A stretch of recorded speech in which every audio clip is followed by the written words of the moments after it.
Testing, testing. Is this okay? Hello, hello. Hello, hello, hello. Is it working? How's the audio?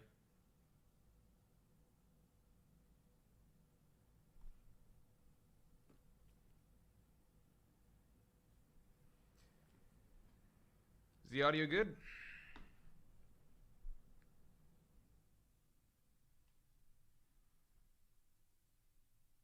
Oh, and we got the chat box working. Everything's working.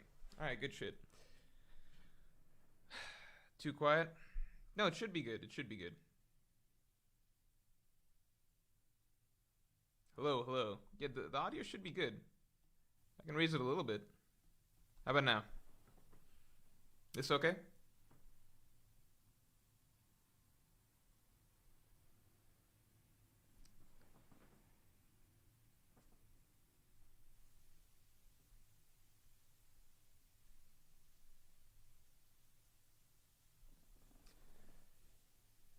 No audio on the right side. Why is that? Is that something that I can fix? Is that my job? I guess I'm supposed to fix that. Alright, I can fix that. I know how. I know how to fix that. Alright, they want it on the right side. I'm sure there's some sort of a button on here that says right side audio. Fuck. There isn't.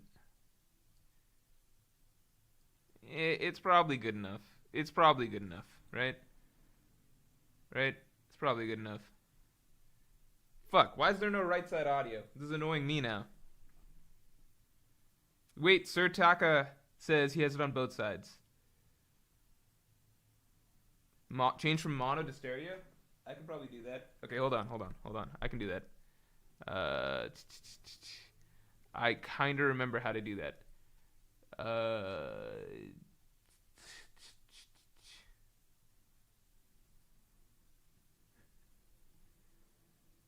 Do I remember how to do that? Fuck. Okay. No. No. You know what?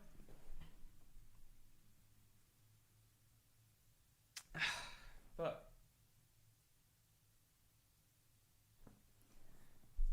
Well, at least the audio quality's better, right? Let's not forget about that. God damn it. I could switch back to... Okay. Alright, I'll give you guys an A-B test. Alright? Because I have the old mic too. But the old mic is shitty. But the old mic didn't have this other issue. So, give me a second.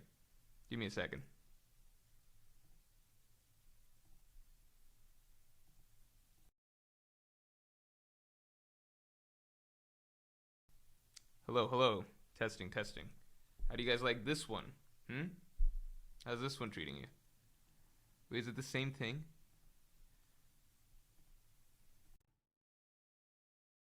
Okay, how about now? How do you guys like this? Yeah? Yeah? Hello? Hello? Hello? No, I had it. I had it and I lost it. Okay. That means it's somewhere in the middle. Okay, hold on. We could fix this. Okay. And how about now? Hello. Hello? Testing. Hello.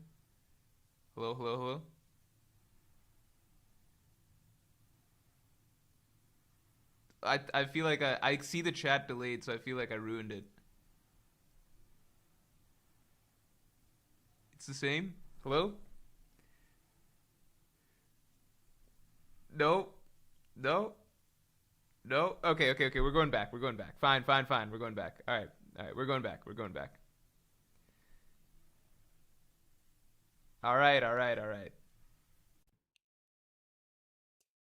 Okay, there we go. This one. Still work in progress, but we're close. All right, we're back to the good old-fashioned Blue Yeti. All right? You guys like this. All right. We're back. All right.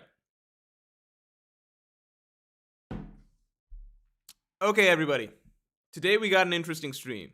All right, because let me show you what the. First of all, everybody like the stream. Let's get it to 100 likes. Second of all, there's an alternative. Okay, I was bouncing out around the stream ideas for today. What you're seeing right now is the backup stream idea. What I actually want to do is something secret. It's something secret. Okay, hold on. Sapak1 says, so my friend wants to watch One Piece but doesn't want to watch all 1041 episodes and speedrun the whole series. He doesn't want to watch all 1041 episodes. He wants to speedrun the whole series in the fastest possible way. I will always recommend using One Pace. Use One Pace. If he doesn't want to watch 1000 episodes, just use One Pace. If you can get him to read, that's ideal. But if he's not a reader, I always try and pitch people the colored manga. Like the colored version of the manga, I think it's really good. Let me just paste it in chat right now for the people. Because lots of times people ask me, where do you get the colored version for the videos and everything like that? I think everyone should read the colored version. I just think it's way better. Reading colored One Piece is a lot of fun. So I would always recommend read the colored version. Now, if he doesn't want to read, then just use One Pace. One Piece doesn't have every episode, but it has, I think, like 90% of the series covered. So you might have to do a bit of switching where he goes back to the normal stuff for a little bit. But for the most part, you can do One Piece. People are saying illegal. Come on now. Come on now. It's not that illegal. All right. Here's the thing. All right.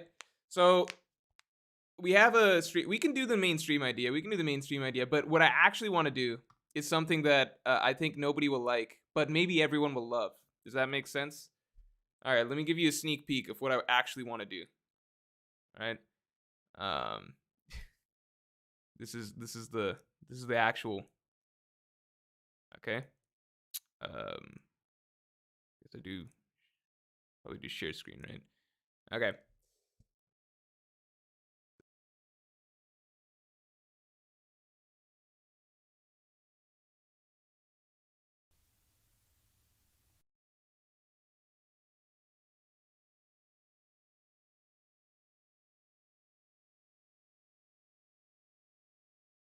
Hello. Okay, audio should be good there.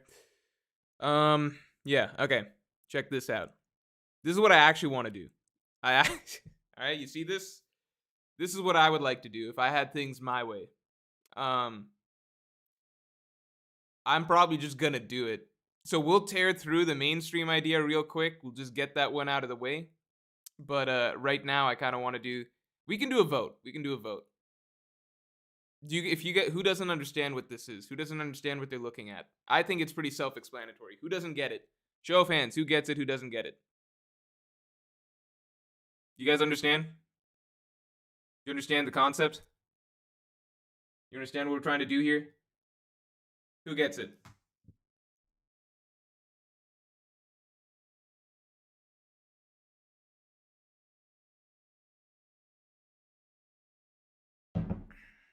I had this idea after last week's stream, or 2 weeks ago's stream, where we went through Cartoon Network shows, and a lot of people tried to convince me for some reason that some people tried to convince me that Scooby-Doo was not the greatest cartoon of Cartoon Network of all time. Potato lovers saying, I get it, but explain for the others. What?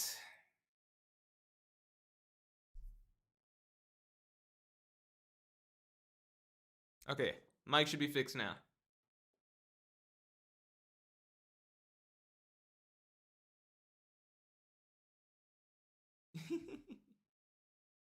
Yeah, I fixed the mic. Shut up. That's not the point. Focus on the thing that I showed you. See, Papa Dogsucker thinks Scooby-Doo is mid. That's the type of stuff that I'm trying to dispel with this stream. I want to watch Scooby-Doo for myself partly because I believe that it definitely holds up. I think it holds up. Ismail Ahmed says, even though you do Europeans dirty with the live streams, I love the content too much. Keep up the great work. Yeah, I'm sorry. It's just the time to stream. That's just when it is. Jesus B says Scooby-Doo is not the greatest. Well, there's a way that we could prove that or disprove that. Ryan says the Hex Girls are my waifus. No, we would be going back to the old school Scooby-Doo before the Hex Girls were around. We'd be going back to, the first one. Scooby-Doo, where are you? Scooby mid. Come on now. Come on now. OG Ben 10 greater. Okay. You know what? I'll do a quick poll. I'm down to watch some show. I feel like in a show watching mode, I was gonna roll with Scooby Doo. Bar Vision says haircut gang. Yeah, my haircut was a little bit ago. Boomerang Scooby Doo. No, not the one with Scrappy. Come on now, not the one with Scrappy. Wade Turner says Scooby Doo is good, not great, but good. There's. Come on. I feel like if I show a little bit of Scooby Doo. Wait, first of all, where can I watch this?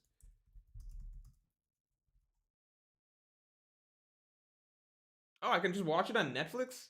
Oh my god. I can just watch it on Netflix.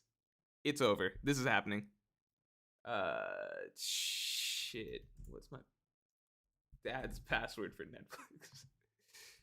Please don't have changed it. Oh, fuck. This is my work computer, so I don't have passwords here per se. Fuck. I gotta send an important text right now.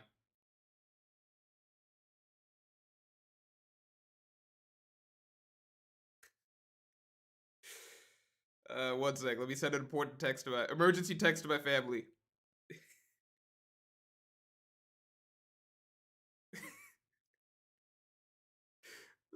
Like, please, someone tell me the Netflix password. I'm live streaming. I need the login info now.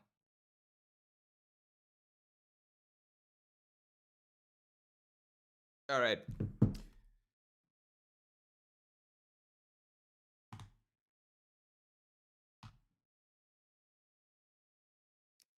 I stream games says I don't think you can stream Netflix. Ah shit, can I not stream Netflix? Netflix is gonna ban me? Okay. So if I can't stream it off of Netflix, that makes things easier. I can do it through Project Free TV. Right? Something like that. For people who don't know, this is the easiest site to stream things, in my opinion, that aren't normally available for streaming.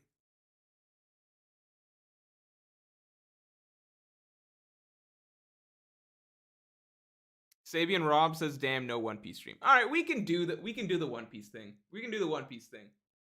But I will do this right afterwards. We will be watching Scooby Doo.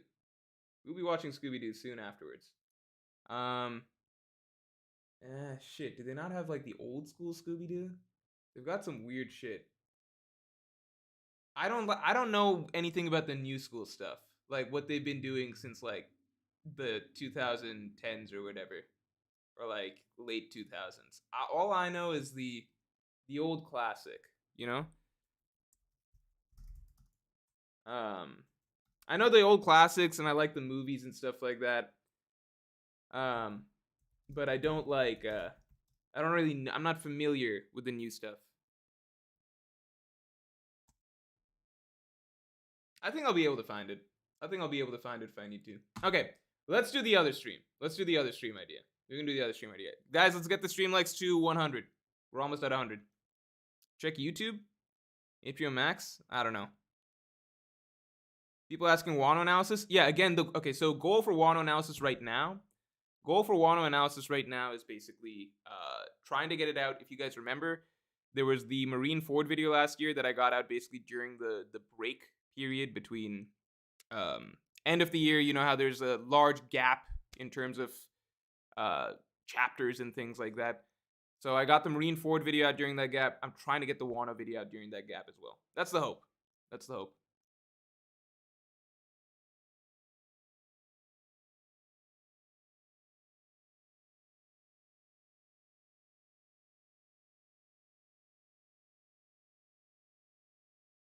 Shaggy versus Kaido, who you got? No 1v1, always bet on Shaggy. Okay, I can't stream any streaming devices. That's good to know. That's good to know for the future. Not that I'm not a professional streamer, you know, so I already knew that stuff, but you know, that's the way it is. Testing the patient says there's no gap this year. Why is there no gap this year? Can someone explain?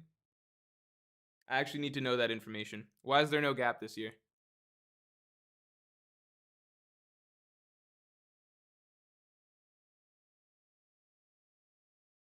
Someone explain to me. I need to know. This is this is important for the video's timeline. Dutz is too far away, unacceptable.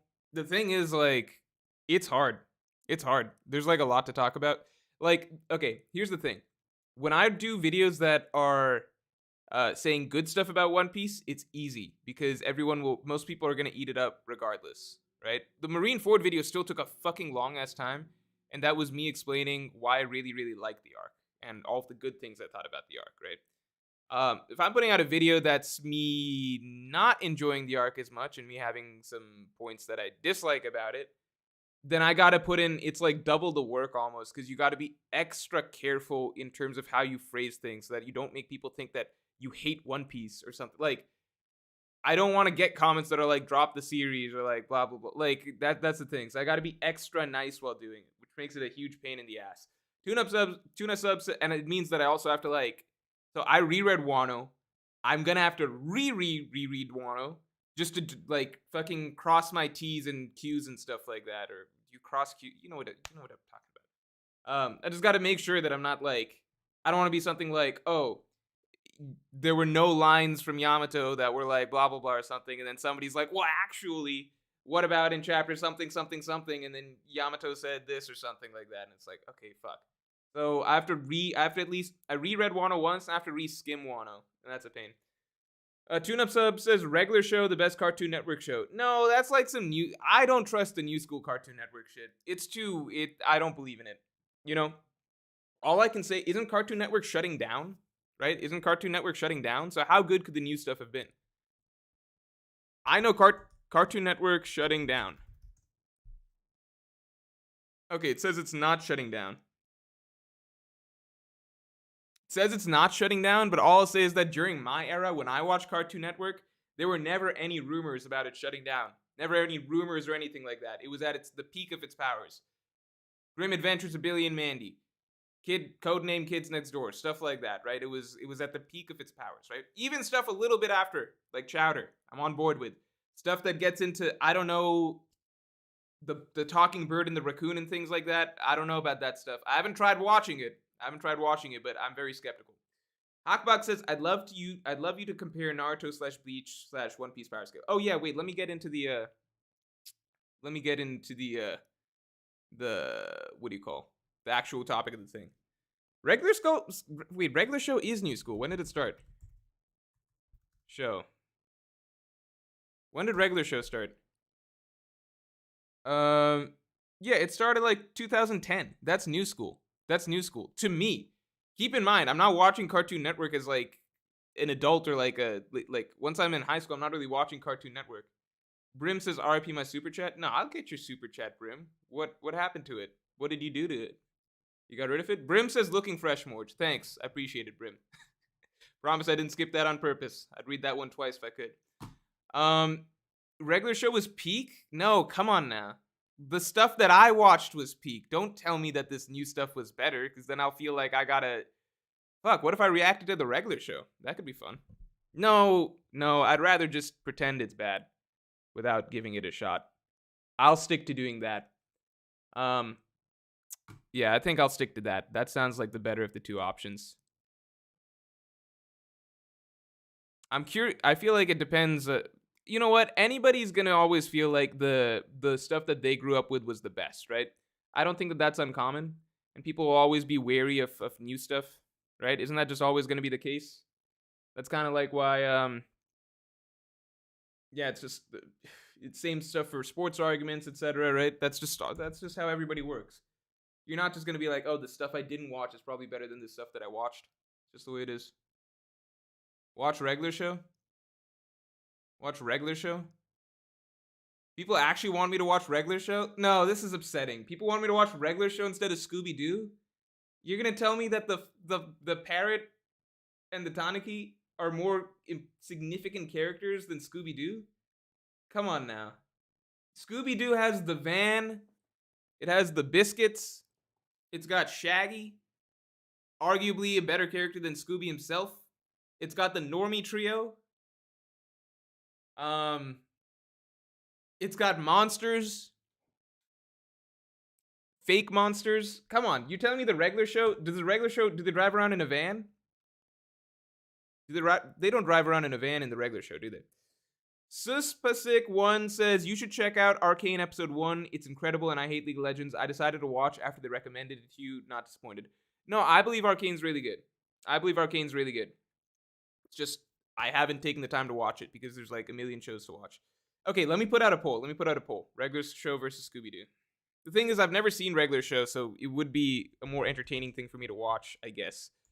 Versus Scooby-Doo, which would be nostalgia factor. Skylar H, thanks for being Yonko for 2 months. Howdy, Morj. Do you think the Eternal Flame was used for the light at Fishman Island? And if so, do you think Joyboy had something to do with it? Isn't the light coming through the tree, the Eve tree? And in that case, I assume that it was something more like it's just light, actual sunlight that's flooding down through, through however trees work or whatever.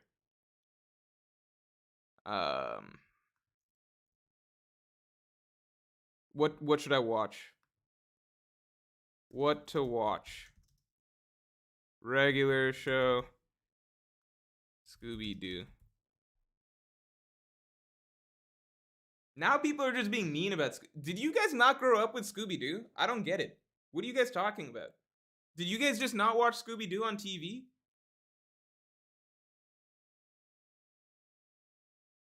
Oh my god, regular show won by 70%. 70%. What the fuck? Yeah, KKD Reaper says Teen Titans was also fire.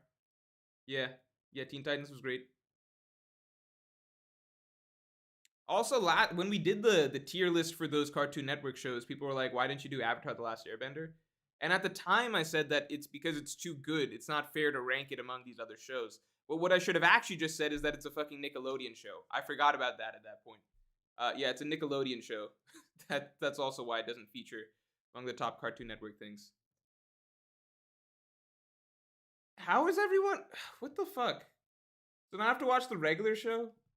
I don't wanna. It seems dumb.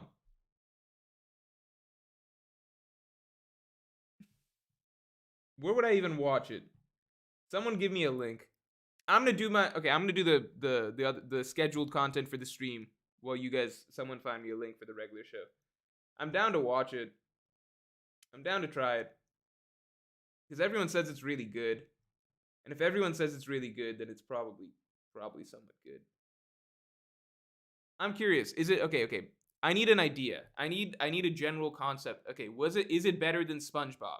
Right? How far are we going here? Not new SpongeBob. I'm talking old school, classic SpongeBob. You know, with Krusty Krab pizza and things like that, or the chocolate stuff. You know, is it better than SpongeBob? Is it better than Fairly Odd Parents? Not new school Fairly Odd Parents, old school Fairly Odd Parents with the good stuff. You know. Is it better than that stuff? Is it better than Chowder? What's it better than? Where does it rank? Okay, it's not better than SpongeBob. Jesus Beast's 2 slackers work at a park. Are they homeless? Oh no, you said they work. No, it's not better than SpongeBob. Is it better than Adventure Time? Because I tried Adventure Time at some point. I tried one episode of it. I didn't like it that much. I mean, it was like, whatever. Maybe it gets better later on. Martin Castro says, why do you hate Hungrybox so much? Why do I hate Hungrybox so much? Oh, fun fact. Okay, so anybody who was waiting for this stream and also looking at my Twitter was probably really mad because it's like the stream time has already come up, so it's like 7 something or whatever EST. And if you're on if you're on Twitter, then you see me tweeting stuff about Hungrybox or whatever. As I'm supposed to be starting the stream. So you're probably really, really angry. But as for me, no, I don't hate Hungrybox. Like, what the fuck? I don't hate Hungrybox. I never want him to win personally, but that's not like I don't hate him as an individual. I just don't want him to win. However, for those of you who don't know, the reason I tweeted what I tweeted about Hungrybox is that it's incredibly disrespectful to just like come out and claim, hey, if I win these next 2, then I'm number 1 for the year. That's crazy. Like, that's just wild when nobody out, like none of the top players, nobody thinks that you're number 1 for the year, right? You can't just come out and say, if I win these two, then everybody has to accept I'm number one for the year. Dude, no. If like Zayn said that, then that's one thing because Zayn's got the resume or whatever. But if you're just coming out and just being like, hey, if I win this, then you all have to rank me number one. What the fuck? Dude, you're like, his resume is nowhere near that. He's losing to everybody. You just can't just, like, if Mango tweeted that, and I'm a huge Mango fan, I'd be like, no, it would be really, really up for debate. Even if you won the next two tournaments, and Mango's got about the same case as Hungrybox right now. It depends on what you value more. But if Mango came out and was like, hey, if I win the next two tournaments, I'm 1,000%, you have to make me number one. It's just like, dude, where the fuck do you get, like, that's so disrespectful. And it's like, other players have had years that are just as good, if not better than yours. You know what I'm saying? Like, put it this way, if Leffen or Jmook or Plup, who also have no real argument for number one right now, right? HBox has a better argument than them, yes, but you can't just come out and just say, if I do this, then you guys have to rank me this. That's so weird. That's like a really weird thing to say. That's like really weird, and it's just disrespectful to other competitors. And it's kind of gaslighting because Hungrybox is such a large audience that he's essentially lying to a very large audience, most of who are casuals who do not follow the melee scene much, and they're just going to eat it up and be like, oh, Hungrybox says that if he wins these next two, then he's supposed to be number one, and basically implying that if they don't rank him number one, then he's been robbed or treated unfairly. It's like, dude, what the fuck? Win those tournaments first, and then let's let the dust settle and see everyone's resumes and their head-to-heads or whatever, but it's just so disrespectful to just be like, hey, I have to be ranked number one, and it's BS if I'm not, basically, if I win these two tournaments. Like, get the fuck out of here. Anyway, yeah, that's basically it.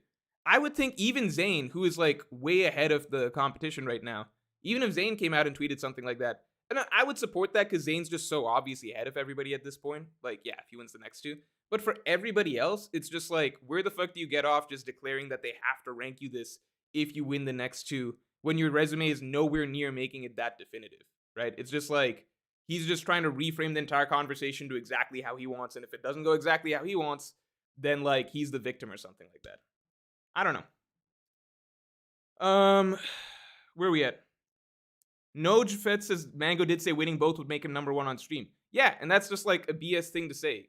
Mango's also like, players are just pushing their own narratives at this point, which are really not based on that much. And they're gonna get crowd support because Mango and HBox both have really, really large audiences. So it's like just tweeting those things or like pushing that propaganda on your stream or whatever. It's like, I get it, but at the same time, it's just, I don't know. It's kind of shitty. Martin Castro says, okay, Leffen. Don't really know what to say to that.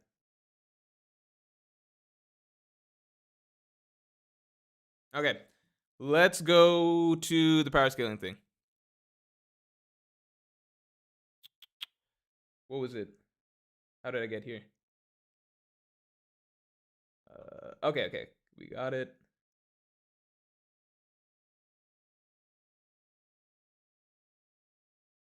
Fuck, which one was it? Was this one? Okay, I think I got it.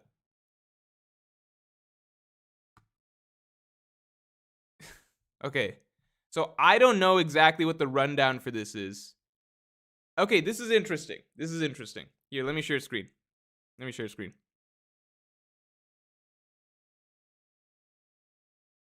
Okay, so now I see what we're going with here. Now I understand a little bit better. Okay, so I was told that it's a little bit different from normal power scaling. Caleb Brown says, is it possible Luffy's mom is the missing empress? I don't know. I guess so. Is it possible Luffy's mom is the missing empress? No.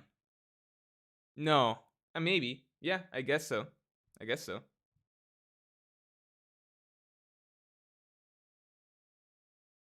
Jordan Dyer says, as a competitor, you're supposed to feel like you're the man. Yeah, if Hungrybox said something like, I think I'm the best player in the world and I'll prove it next year, something, that's fine. But he's basically making a very aggressive claim on how they have to rank him based on pretty much nothing. He's just like, I'm 1,000% number one if I win the next two. How fucking random is that? It'd be like, like if Jmook came out and said, I'm 1,000% number one if I win the next two. Everyone would be like, dude, shut the fuck up. Because it's Hungrybox and he's got like a million casual fans, people are like, oh yeah, if Hungrybox says so, I guess that's just the way it is. Like, no. No, that's ridiculous.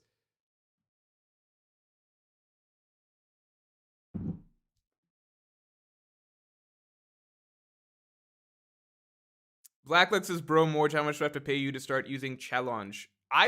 This is what I'm given. This is what I'm given. I don't ask to use this. This is what I'm given. All right, so what I'm given, this is what we're working with. I think that basically, oh shit. Mario Rivera is pointing out a good point. How can 1 billion dugongs lose? I feel like they could, right? Like, we'll get to it when we get to it. Jordan Taylor says, I only hear about the regular show from my 14-year-old cousin who also loves Dragon Ball Super and Mr. Beast. I grew up with it and liked it, but it's middle school comedy. Here's the thing. If your 14-year-old cousin also said that they watched One Piece, does that mean that, like, automatically One Piece is bad just because they like Dragon Ball Super and Mr. Beast? People will have tastes, like, there could be overlap. That doesn't automatically make it bad. You know, I'm sure a regular show could be good. Okay, Batman anime versions versus... Okay, let's take this a little bit seriously, right? Batman, even the anime version. So that's our first lineup. Batman anime version versus 5 Buster Calls. Even in the anime version, there's no way, like, 5 Buster Calls would definitely take this, right? Start the tournament button. Okay, I have to hit a button to start this. So that was just the preview. Start tournament. All right, it's starting. All right, ready? Even in the anime version, it would be... Like, I don't care. Like, 5 Vice Admirals. Come on now. Come on now. Like, I think that's no question. We're good. All right. These are the preliminary rounds. This stuff should be easy. Papa Dog Sucker says, with the way Oda writes death, if Usopp dies, do you think he'll come back 3 days later like Jesus? I had some very good... Okay. I think I had the best Morj cast. The most important Morj cast. Okay. Dialing back, right? So we had the discussion about... I gotta mute this. We had the discussion about, oh, my dad sent me the Netflix password. I'm going to just say, excellent, excellent. But I guess we're not allowed to do this right now. What was I saying? Okay, with the Saul stuff, all right? The Saul stuff, put out that video. The way I explained it in my podcast was basically, when I put out that video, I knew that most readers were cool with the Saul stuff. So when I put it out, I was just like, fuck, am I going to get in like a lot of trouble with this, right? I was waiting for Twitter to get angry at me. I was waiting for people to get angry at me. But everyone was kind of just like, okay, we see where you're coming from for the most part. People were either agreed or at the very least they're like, I disagree for these reasons, but I see where you're coming from, whatever. There's a very small number of people that were just like, fuck you, Morj. This was great no matter what you say or whatever. Like, that wasn't much of it. So I was like, okay. No real need. So that's why I didn't put up, like, a lot of people had responses, their own takes on it, counter argument stuff, basically, that they put in the comments. I didn't feel the need to put out a whole video discussing that because it went over in such a generally smooth manner. But I did put out in the latest Morjcast, which is my podcast for patrons and channel members. I did put out in my last Morjcast a breakdown of my responses to the Saul stuff. So most of my thoughts, so basically I'll say this. If you're somebody who, and it's not like a mean thing, I'm just saying that this is where I put my counter argument stuff, okay? So if you're somebody who felt that the Saul stuff was fine, because these are the 2 prominent reasons I saw people talking about. If you were okay with the Saul stuff because your argument was narrative weight, or that all that matters is the effect that it had on Robin, then basically those are the 2 main counter arguments I saw people come up with. That's what the most recent podcast discusses, and I think it's the most important podcast I've had out of all the Morjcasts so far, because it's the one where I take the counter arguments the most seriously and spend the most time discussing them and breaking them down. So if you're interested in hearing basically my responses to the Saul stuff, strongly encourage you becoming a member. See what that is about, basically. That's pretty much it. Now, if, in regards to this question, if Usopp dies, do I think he'll come back 3 days later like Jesus? That's the thing, and it's a sad thing, which is that even if Usopp dies, what I've realized at a point, one thing people don't understand with the false death scene, and my problem with that specifically, and the difference between that versus a fake death scene, is that if you go to a point, right, with a death fake out, right, lots of authors do death fake outs. Oda does plenty of death fake outs, right? The problem with false death scenes is that that's really the thing where you can no longer ever trust the author, right? Because we know now that there's truly no way at this point for us to ever really know if Oda is actually killing off a character, because normally you as a reader, the way you're able to tell when something permanent is truly happening, when an actual death is happening, is in how the author writes the scene, right? So, when Ace died, right, we're getting a full chapter devoted to all of it, right? To all of it. We're getting a full chapter devoted to the flashbacks, the tears, the final words, the messaging, everything, right? His last thoughts, his last dialogue with Luffy, Luffy's heartbroken react. Like, we're getting a full, like, you're getting everything, right? So you can get everything out of it. That's when the author's writing a scene like that. That's how you kind of know it's final, right? Same with Whitebeard. We're getting all of this stuff. We're getting his flashbacks with Roger. We're getting the reactions of everybody. We're getting a narrator text box and stuff like that talking about it, all of this stuff, right?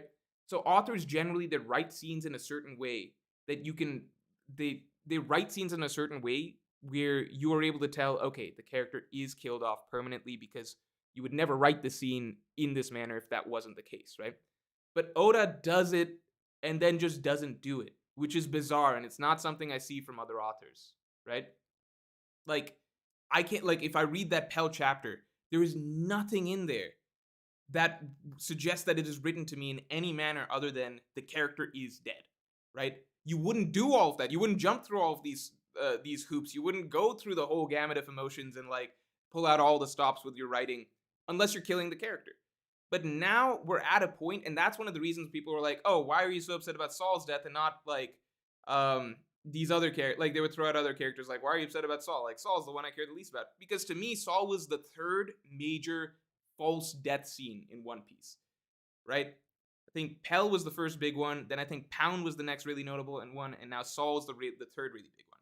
So the reason I went on this long tangent is basically bringing back to the Usopp thing, right?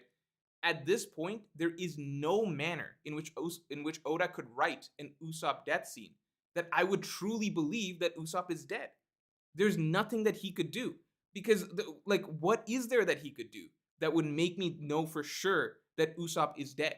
No matter how dramatically he writes the chapter, no matter the tears, the final words, whatever, you can have fucking eulogies or whatever for Usopp on the spot. You could have the entire Straw Hat crew crying as they sail away or something like that, as he dies on an island by himself, like he talked about way back in Little Garden. You can have everything.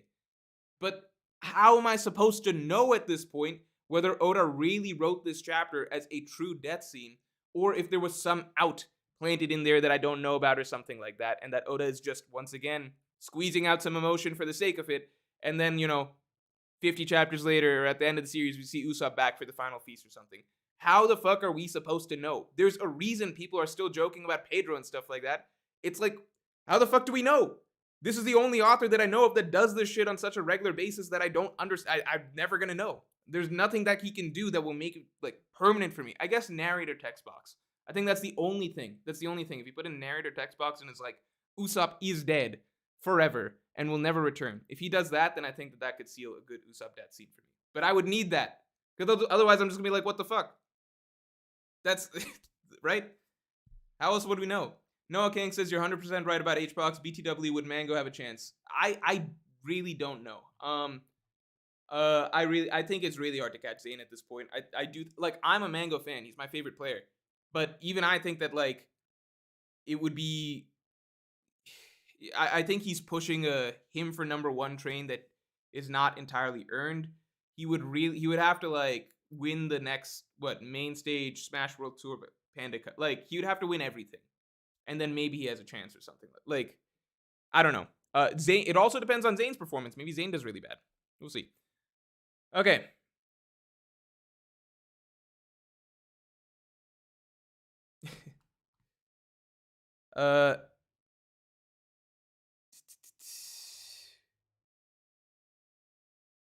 If people are bringing up the ice time stuff, I think I address the ice time stuff. It's not the point. It's not the point. It's how the scene is directed.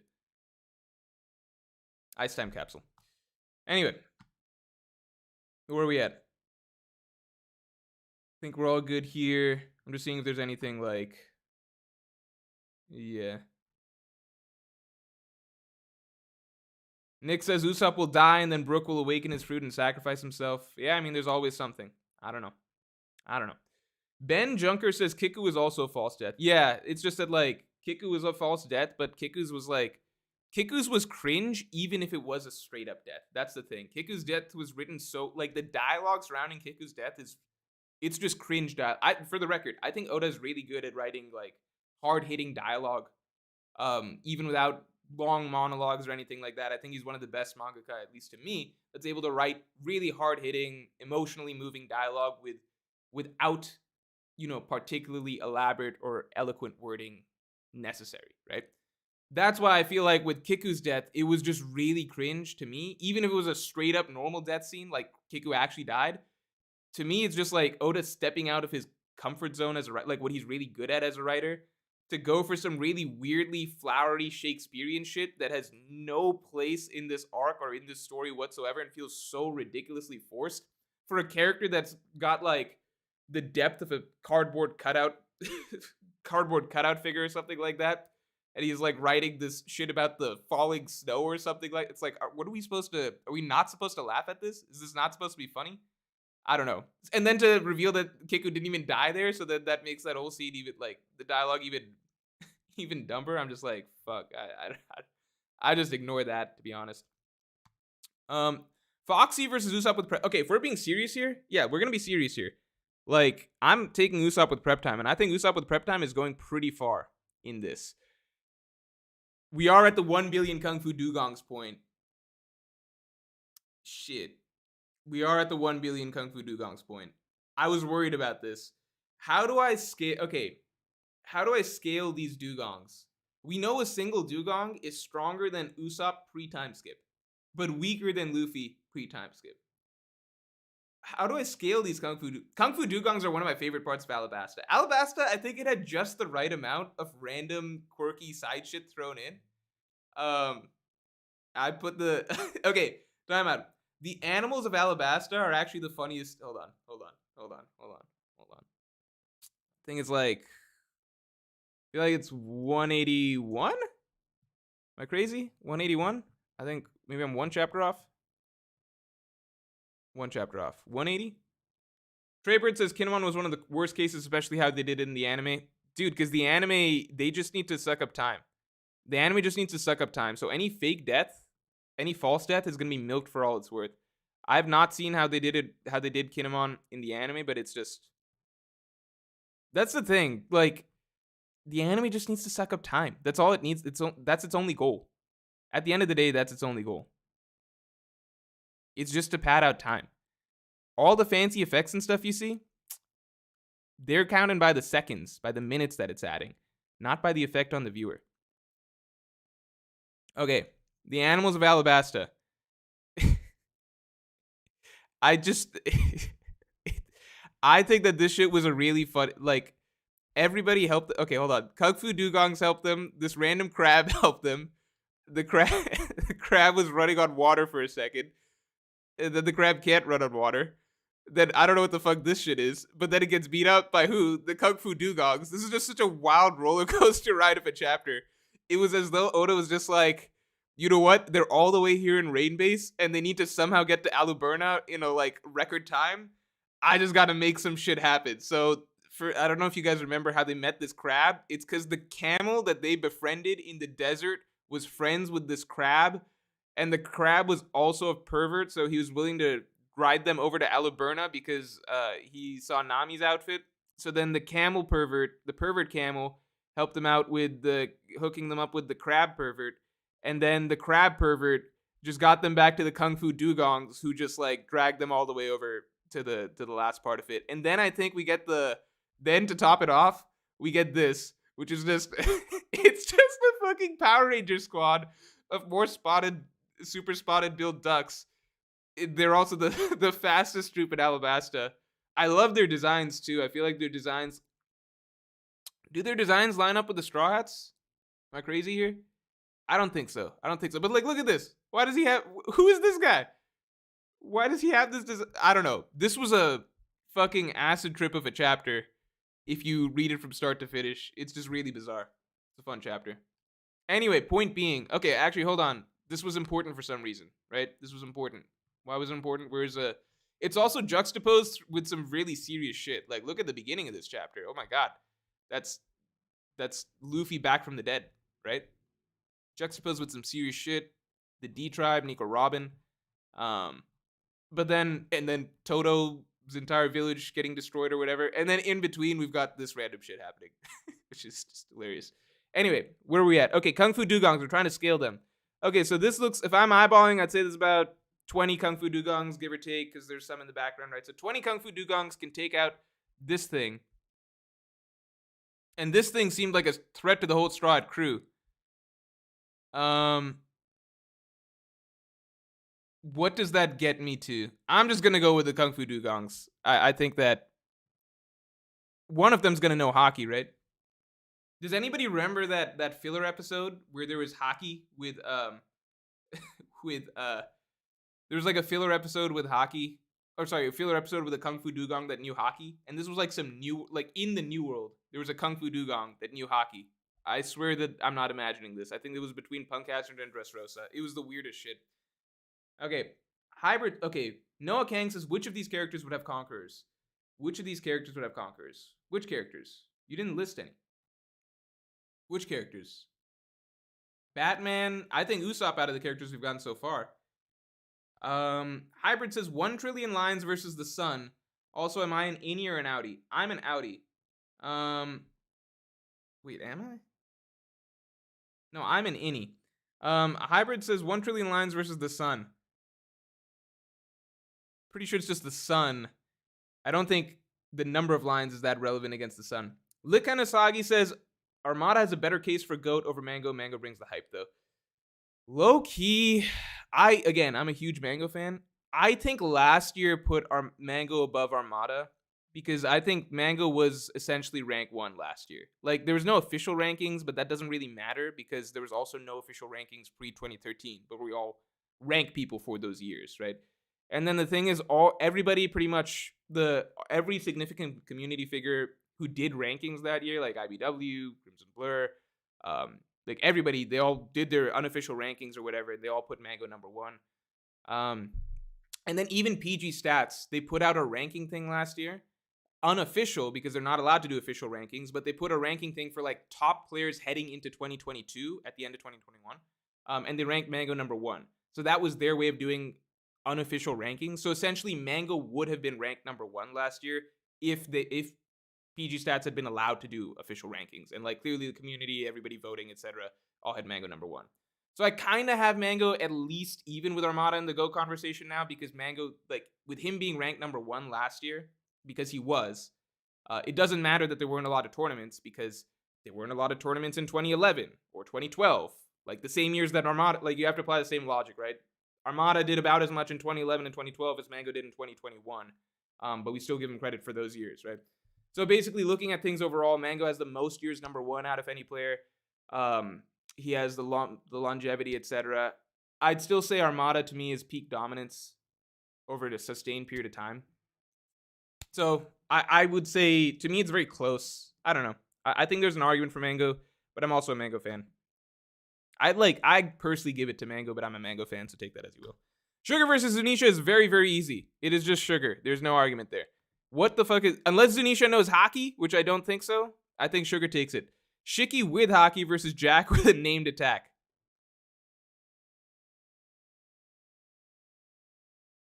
Yeah, Shiki with hockey versus Jack with a named attack. Shiki with hockey versus Jack with a named attack. I'm gonna be serious about this. I'm gonna say Shiki. All right, I'm gonna say Shiki. But God, like, does anybody remember the hype around Jack when he first came out? It was insane. I think, I genuinely think Jack is one of the most disappointing characters in all of One Piece. But it just happened over such a long period of time that people kind of have forgotten about it. Like, he was the full-on antagonist of Zoe. And he was really portrayed as a tough bad. Like, do you remember when Jack was announcing, like, he's gonna attack the ship with Doflamingo on it, like, with Fujitora and Sengoku? We were excited for Jack. Jack seemed like... now it's ludicrous to think that Jack even thinks that he... I wouldn't throw him at a ship with just Suru on it. You know, like, what the... I really don't know what happened there exactly, but the Jack situation was just bizarre. The most arbitrary hype ever given to a character.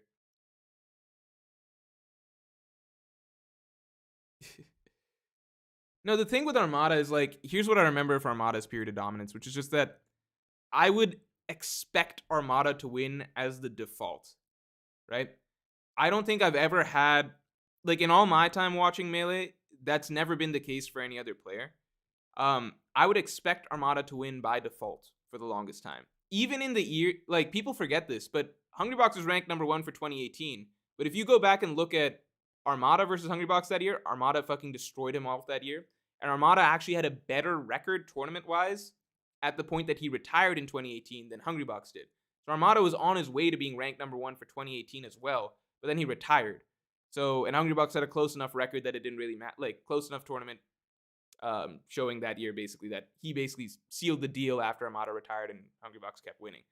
But really, it's just like between 2015 to 2018, every one of those years, I would just expect Armada to kind of end up winning a tournament. Like that's the default. And if it didn't happen, that was the shakeup. Like, so I can't really forget that.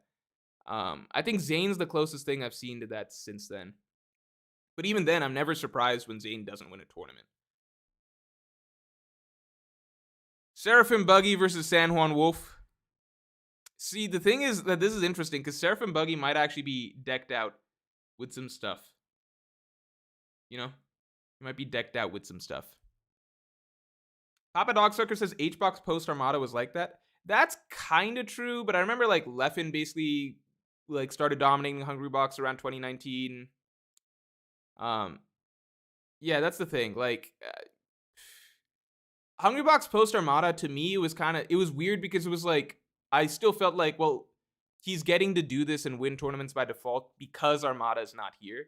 So it wasn't quite the same. It was like, in my mind, I was like, yeah, Hungrybox is number 1, but the number 1 player, like the true best player in the world, like if I had to, like the people always say, like, if aliens attack the Earth, who would you send? To me, it's like, yeah, I would send Armada. So that's my definition of best player in the world. So I'm like, yeah, Hungrybox is the best player in the world, but the best player in the world is sitting at home. So I never viewed Hungrybox's dominance as quite the same. I think at this point, gameplay has progressed far enough that I would no longer say that, obviously, about Armada being the best player in the world sitting at home. But it's just like, dude, if he kept competing, I think he'd still be in contention for number 1 every year. Okay, I'm going to go with Seraphim. No. I'm going to go with San Juan Wolf. Right? I don't care how strong a Seraphim.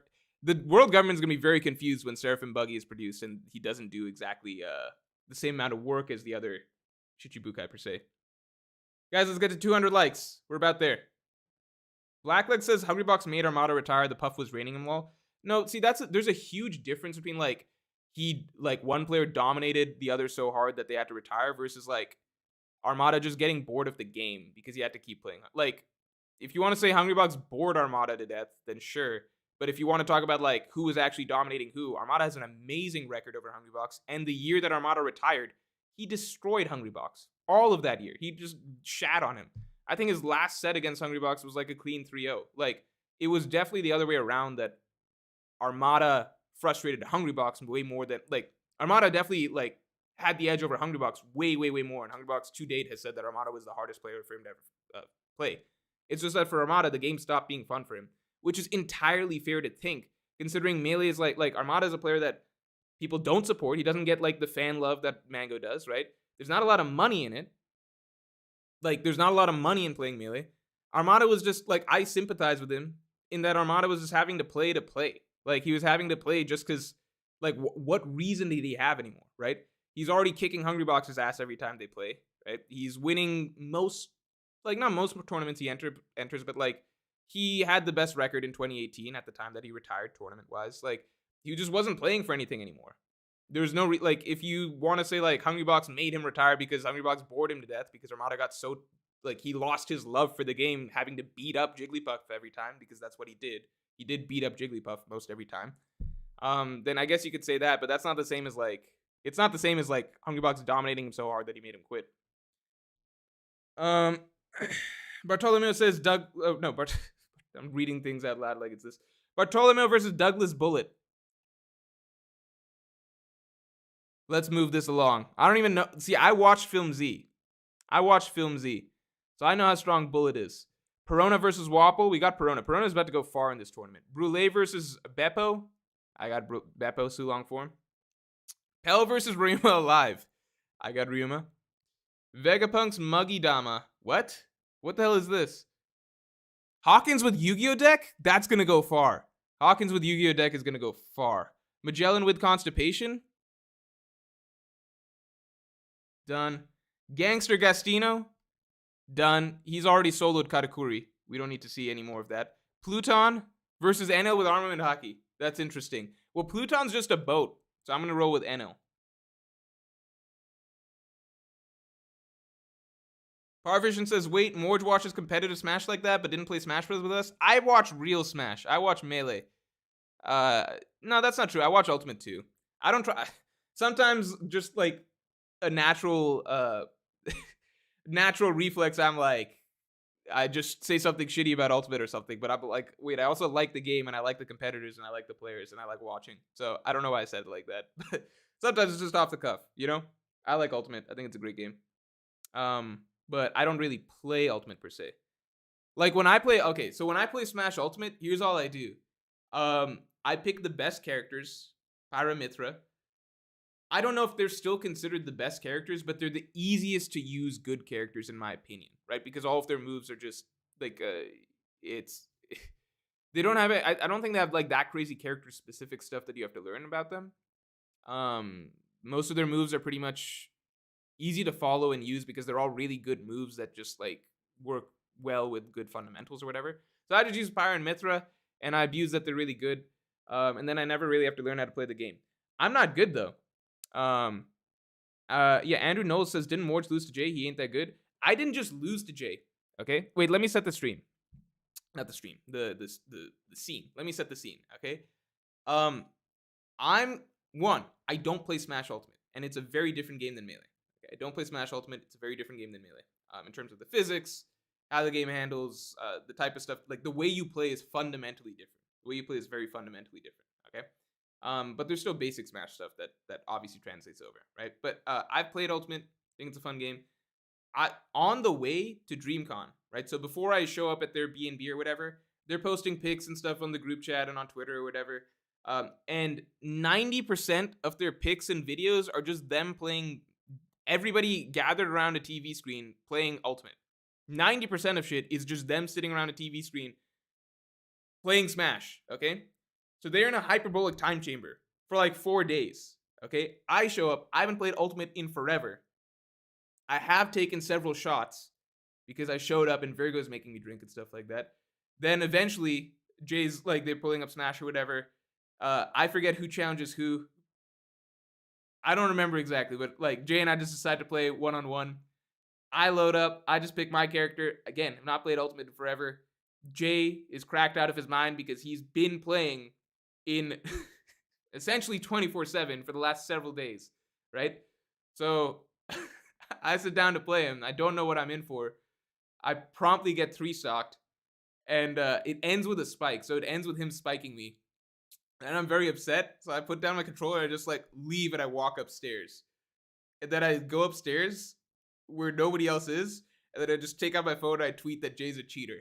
And then I feel better about myself when I come back downstairs. And then that was my experience playing Jay in Smash. Later on, we did more fun stuff, which is like group, 4-player, 8-player stuff, basically. And like, I'm pretty sure I won some of those. I definitely won one of the 8-player ones, and then like a couple of the 4-player ones. But those are like, those are BS. Those are easy to win. But yeah, 1v1, I don't really know who the best One Piece YouTuber Smasher is in terms of Ultimate. But I'm pretty sure I'd be the best at Melee. Like, I don't know who else plays Melee in the One Piece YouTube community. I'd be down to play somebody. Funkfried versus Moria. I'm taking Funkfried. I like Funkfried a lot. I'm going to make him go far in this. Uta versus Judge. Oh, this is the top 5 version of Judge. But Uta seemed really strong in that movie.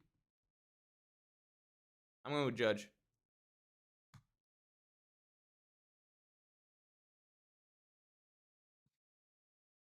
Kalal Brown says, hey Morj, what if living Lunarians were used to power the ancient mech? Oh, that'd be crazy. Living Lunarians? And maybe that's the last we saw of them? That'd be wild. It's interesting. Ali H says, Morj, what the fuck is Melee? And anything you like about Wano? I like Gear 5th. I'll always say I enjoyed Gear 5th a lot in Wano. I thought Gear 5th was fun. There's more stuff I liked about Wano. Hold on. I like the lore reveals in Wano. Yeah, lore reveals. Definitely enjoyed Gear 5th. I definitely enjoyed like there's aspects like if you want to get down to nitty gritty, I'm like I loved Robin versus Black Maria. I think that was one of Robin's most important scenes in the story. But she doesn't have that many good scenes, but you know what I mean. Like there's individual things I liked about Wano. If you're talking about like overall, give me a category. Like, did I think like the character writing, or do I think that you know the fights overall, etc. I would say that there's nothing huge that stands out to me, but there's aspects of it that I definitely enjoyed a lot. Okay, so if we're talking, we're gonna talk serious now because we've gotten a little bit far through the bracket. Okay, so the question that I have here, and I'm curious what you guys think too, is 5 Buster Calls versus Usopp with prep time. I think that this is an interesting question. Black says, Morj about to make me fire up some Slippy. Yeah, I feel like playing some Slippy after this. Buster, okay, this is actually tricky. I don't know who would win this because Usopp with prep time is not the same person. It's night and day. Because if you remember, Usopp without prep, here's the gap, right? Pre-time skip. Usopp without prep time basically got stomped by random muggers on the street. It wasn't really close. He just got destroyed. He got stomped by random muggers on the street. Okay? Then, like 5 chapters, it's the Frankie family, sure, but the Frankie family's half a step removed from being random muggers, okay? They're not exactly elite fighters, right? Then, like 5 chapters later, 10 chapters later, with prep time, he gives Luffy a good ass fight. Like a good fight. Like Luffy did not walk out of that fight unscathed. And this, like at this point in time, the gap, like how strong Luffy is, Luffy just defeated Crocodile. He went up to heaven, defeated God, right? Luffy at this point in time can punch through like hundreds of feet of bedrock or something like that and create a mini earthquake with his bare fists. He can one-shot characters like Bellamy, like super, like extremely strong rookies and things like that. Luffy at that point in time was extremely, extremely, extremely strong compared to Usopp, right? So I don't know. I feel like Usopp with prep time has a good shot at, like, I'm saying if you want to scale relatively speaking, right? So Usopp back then to pre-TS Luffy, I'd say the gap is similar to Usopp right now versus 5 Vice Admirals plus change. But that gap is clearly not insurmountable for Usopp. I'm going to go with Usopp with prep time.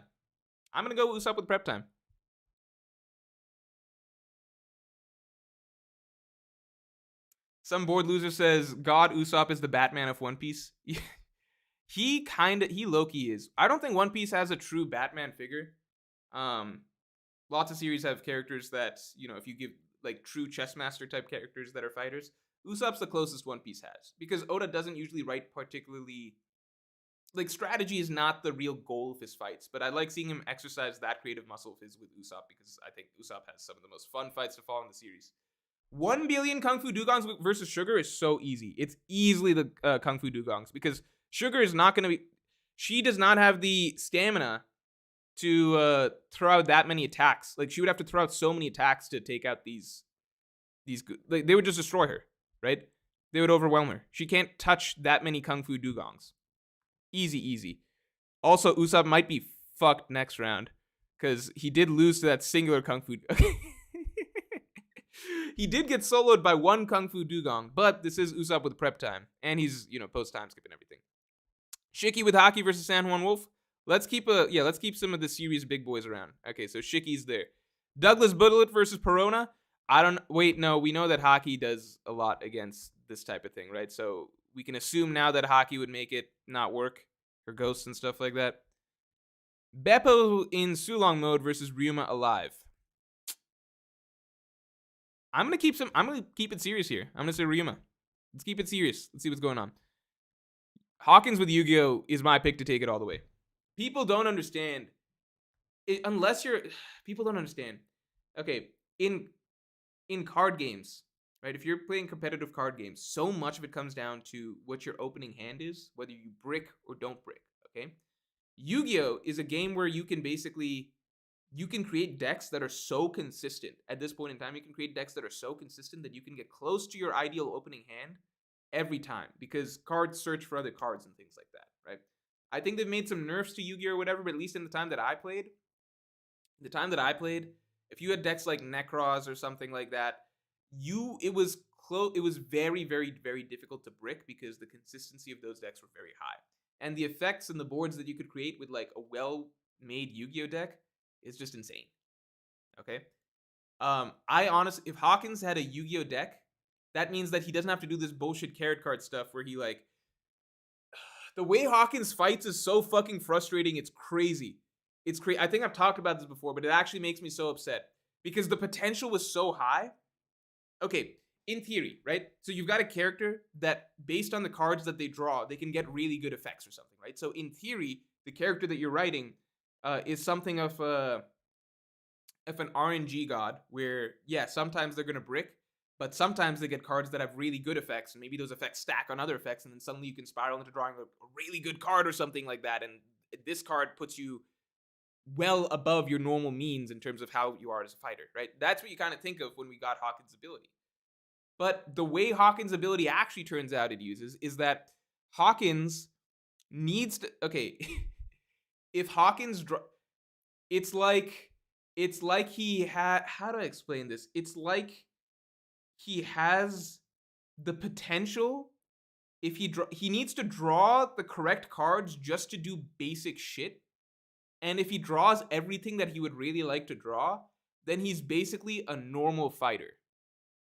Okay, it's like he needs to draw cards just to do things that other people can normally do.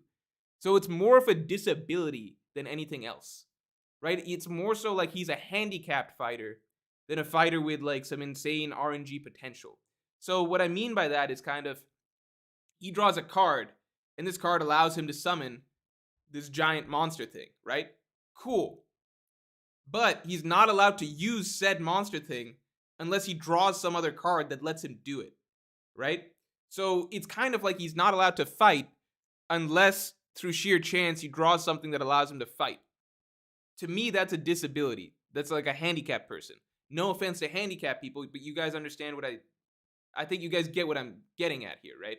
So, for example, the Straw Hats try and run away from him, right? I think it's chapter 912 or something. They're trying to run away from him. They run off on that dog sheep thing that Tama had, right? They're running away. So for the average fighter, you would just run after them, right? You would chase after them. If it was one of the Toby Ropo or the Calamities or something, you would just chase after him. Hawkins can't actually chase after them. He needs to draw a card that allows him to chase after them. Again, this seems like a disability.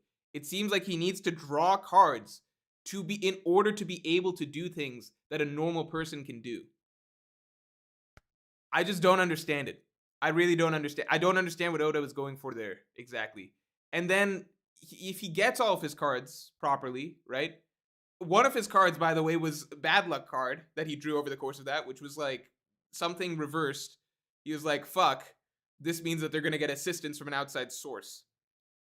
So not only does he need to draw proper cards, like through sheer chance, but draw the proper cards that will allow him to function as a normal fighter, there's also a chance that he draws cards that just screws him over and helps the opponent for no reason, right? So that's weird to me.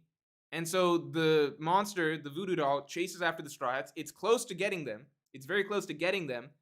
And basically this what we see in that chapter of the voodoo doll fighting the Kamainu and the Luffy Zoro, etc. That's basically Hawkins' deck functioning at peak performance, right? That's the best that we've seen out of his engine, right? He's gotten all of the cards he wants. He got to summon the monster doll. He got the monster doll to even chase after them, which apparently is not a normal function of it. So everything's working perfectly, and the monster doll tries to attack him, and then the monster doll just loses. So I will never understand what the point of Hawkins' abilities were. It was basically like Oda was like, what if I create a character who's a semi-competent fighter, but if he draws bad cards, that he's just a bad fighter? I don't get it. But with a Yu-Gi-Oh deck, with the stuff that we've got going on nowadays, like pendulums and link summoning and everything like that, Hawkins is going to be terrifying. If you throw out, you know what Hawkins had back at the beginning? he basically had, it feels like he had a deck that was kind of uh like like Yugi's grandpa's deck. Like, I don't know if you guys know this, but Yugi's grandpa had basically the worst deck of all time. I don't even know if it's worth pulling up for you guys. You guys won't understand. But Yugi's grandpa had basically the worst deck of all time. It had Exodia, but the Exodia cards got thrown out. There's also a funny scene in the very first episode of Yu-Gi-Oh! Where like Yugi's trying to defeat Kaiba. Kaiba, richest person in the world, best deck in the world, and Yugi's got his grandpa's deck, and Yugi's telling Kaiba, um, like, like Kaiba's telling Yugi like, you'll never beat me with those pathetic cards or whatever, and Yugi's like, my grandpa's deck has no pathetic cards, and then you actually look at Yugi's grandpa's deck, and it's just like shit that you would never ever ever bring to a tournament, like the most outdated pathetic shit that you've ever seen. Every card is a shitty ass normal card with no effects and like 200 attack or something like that.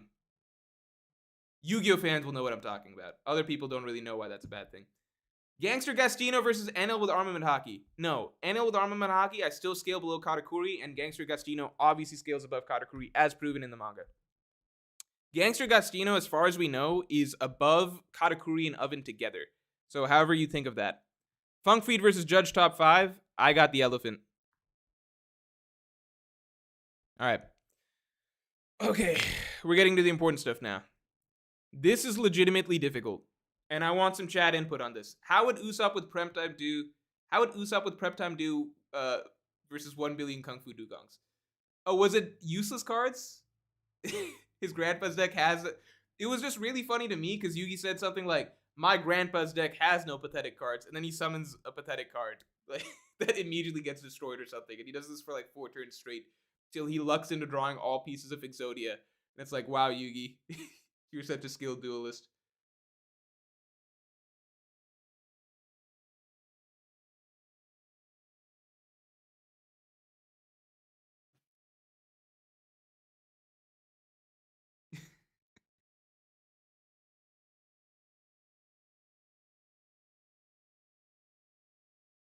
Luffy Goofy says, hi, Morj. You said before that. Wait, why was the message retracted? Who deleted Luffy Goofy's message? There was nothing wrong with it as far as I saw. Who deleted it? I'm sorry, Luffy Goofy, that you had to go through that. Caleb Brown. I owe Caleb Brown an apology. Listen, man. I think I dropped into a Brago stream a couple days ago, and you were in that stream, and I was going to say hi, but I forgot. That's all I got to say. I was going to say hi, but I forgot. Because the topic was switching around. We were talking about the raid failing for a bit. We were talking about Hunter x Hunter for a bit. And I was I was basically eating lunch and trying to speed through stuff pretty much. So I just want to get my thoughts out and then head out. But I forgot to say hi to you because I think that's the first time I've ever been in a stream, chat call, whatever. Yeah, with you. So apologies about that. Didn't mean to ignore you, but that's just the way it went accidentally. If it helps, I didn't say hi to Brago either. I kind of just said what I wanted to say and then left. Didn't say hi to Aoi Fiji. I didn't say hi to anyone. Yeah, if it helps, I didn't say hi to anyone. I just showed up, I said what I wanted to say, and then I left. Hawkbox says, I like when Kaiba beat up Yugi's granddad. Usopp with, okay, so what are we at? Usopp with Prep Time versus 1 billion Kung Fu Dugongs. I need, okay, what do you guys think? What do you guys think? I think this is a tough one because I can't really think of a way that Usopp wins this. Like, how do you beat 1 billion of something if you're Usopp?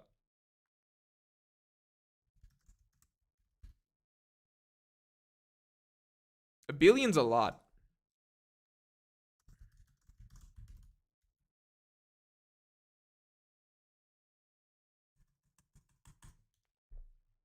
And I think I think even now, if they got in close quarters combat, I still think a single Kung Fu Dugong would take Usopp. I think even right now it'd be about that. So Usopp would really have to keep them at a distance. Okay, 1 billion Kung Fu Dugong takes it. 72% of the votes. Guys, let's get the likes up to 250. That's the next goal.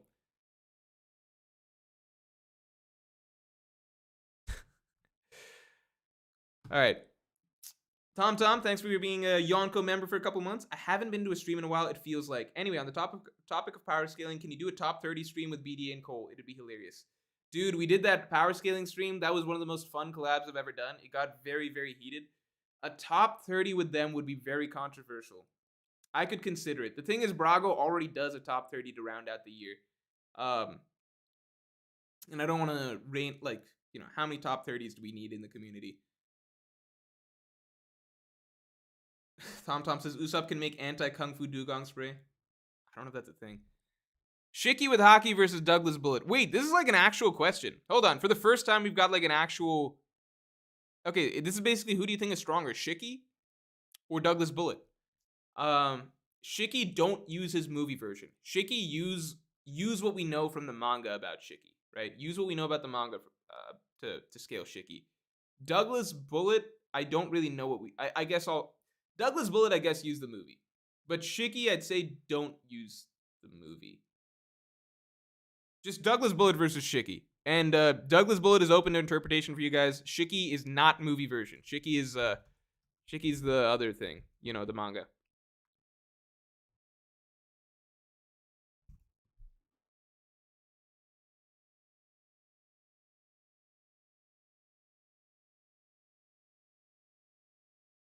Papa Dog Sucker's like movie versus movie snore. I mean, Shiki's a canon character in the story. I forget if Douglas Bullet's canon. Okay, people got Shiki by a good amount. Okay, I'll give it to Shiki. I will give it to Shiki. Movie versions, I think obviously Douglas Bullet wins because movie Shiki should never have lost to Luffy like that. Okay, Ryuma a lot. I'm not joking about the Hawkins stuff. It's just that I think Ryuma. Okay, okay, this is a serious question. How strong do you guys think Ryuma is in the scope of the One Piece world in general? Right? Because I think that there's an argument that Ryuma could be top 4, 5 strongest characters of all time. Because he's just one of those legendary figures. And he's kind of, like, he's to Zoro what Joy Boy is to Luffy, I suppose you would say, right? So to me, when you're going kind of beyond the current generation, this is kind of just some manga, just manga tropes that are being put into play here, I suppose. But to me, when you're going beyond the current generation comparisons, right? So early on in the series, we're all like, okay, Luffy's the OG Luffy, right? Kind of the level that we assume that he's going to eventually hit or surpass. That's Roger, right? Roger was the gold standard for Luffy. Then eventually, over time, we began to realize that there's this character Joy Boy, that is Joy Boy is basically if the whole story at first seemed like it's coming out of Roger's legacy, in reality, the whole story in the grander scope of things is coming out of Joy Boy's legacy, and Joy Boy seems like the OG that Luffy that's the real role that Luffy's trying to fulfill, right? The Pirate King was actually almost a stepping stone sort of a role, right? Luffy will probably achieve both those things about the same time, but what the world really needs is Joy Boy, and Pirate King is kind of a window or an avenue to eventually kind of picking up that mantle, the true mantle of Joy Boy, right? So that's what I mean in the sense that Joy Boy, like, you guys got what I'm saying? I feel like we could assume that Joy Boy is probably even above Roger in terms of strength. Maybe completely wrong assumption. I'm just saying it feels like it's a different level of legendary, right? So if we go by that logic, I feel like the same way with Zoro before, the kind of counterpart characters we could look at were Mihawk and Rayleigh as the characters that Zoro is set to surpass or something like that, right? The characters that kind of set the bar for who Zoro is in the context of the story in terms of what he will eventually become. But now we start learning about this character Ryuma, who's on a completely different level, who basically... Well, I don't want to say completely. That's an assumption as well. For all we know, Ryuma wasn't even as strong as Mihawk. I don't know. But Ryuma, Black Blade as well. He's the greatest swordsman ever to come out of the country of swordsmen, right? And the title that Ryuma has is God of the Blade, right? That seems like something almost transcendent, I suppose. And Ryuma, basically, like, we know that Odin kind of gave the Marines a scare in the modern day. That's why the Marines kind of don't... They're still... The legend of Odin is still fresh in the Marines' minds, but it sounds like Wano in general was left alone by the whole world, even though it's a very coveted land with lots of gold, etc. Wano in general was left alone by the entire world for centuries because of one dude, Ryuma, right? Because of one dude. And then the last thing that I would put into place here, like the last little thing to think about, is that Ryuma was originally written to be a main character of his own story, which is a big deal, right? If you go back and read Oda's one-shots, Wanted, and everything like that, the legend of Ryuma, right? Like Ryuma, that's his own, that could have been the main character of a series, essentially, if Oda had pursued a full story with Ryuma as the main character, right? Instead, One Piece is the one that really got the green light and took off. Therefore, Ryuma, a version of Ryuma, got slotted into the story to play sidekick to the main character that was actually going to keep moving forward, which was Luffy, right? So we got a version of Ryuma slotted in, that's Zoro, basically. So Zoro is going to be the sidekick to the main character of the series that Oda actually got to take off. But the OG Ryuma, that was going to be, we could be living in an alternate reality where maybe that's the story that Oda really wanted to write and ended up getting really greenlit, and that his editors, whatever, like, I don't know exactly how the manga industry works or whatever, but we could be living in a reality where we're reading the story of Samurai Ryuma. That's entirely possible. So that's something to think about. So I don't know where exactly Ryuma ranks in the, there's no evidence to suggest. That's a big thing. Like, Ryuma has his own manga, essentially. That's a really, really big deal. Ryuma has his own manga. He was set to be the main character of his own manga in a sense, right? So you have to think of it as Ryuma, Oda as the author probably views Ryuma Oda probably views Ryuma as his baby in much the same manner as he does Luffy. Obviously not to the same extent, but like that was one of his core concepts for a character that basically would be the champion of his own story. So that's something really, really big to think about, because a lot of who's stronger than who ultimately comes down to author's preferences, right? Of how he writes characters. So I feel like Ryuma is framed in the One Piece world as that type of a legend. I kind of want to throw this out then. So what do we think? How strong is Ryuma in One Piece history? I'll throw out top 1 as an option. I'll say top 3 as an option. I'll say top 5 as an option. And I'll say top 10. And I don't think he's outside of top 10, personally.